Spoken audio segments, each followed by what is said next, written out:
Good morning, it's Nick Brand from TechWork. This morning I've been in to see a customer we've been referred to in Crowborough.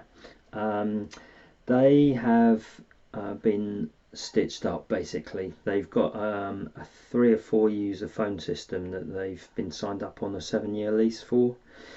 Um, so they paid, or they would have ended up paying about 15 grand for what essentially is a £2,000 phone system.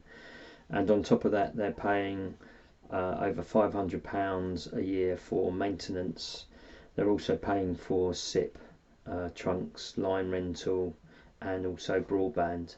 And they want to basically move away to another provider, which is going to be incredibly difficult for them because they're going to have to see out their contracts.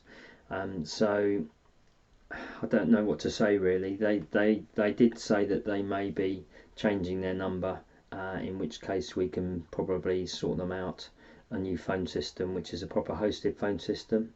They've got a Unify system. So there may be a way out for them, because they're actually closing their business down, and they're going to be starting a different one.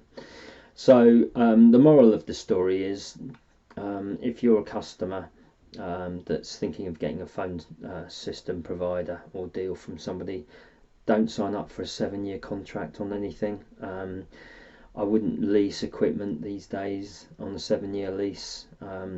Maybe if you did have to buy a phone system that's not hosted, then that's one thing, but have it on a 3-year lease, because 7 years is just ridiculous. Unfortunately, having done this job for over 25 years, there are several companies that I won't name that are infamous for this kind of thing.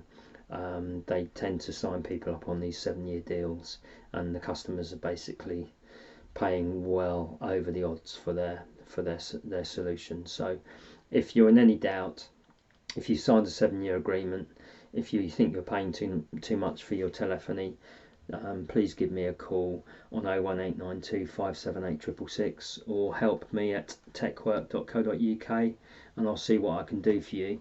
The moral of the story is, don't sign up for 7-year contracts. So yeah, that's the moral. So thank you for listening. Nick from TechWork.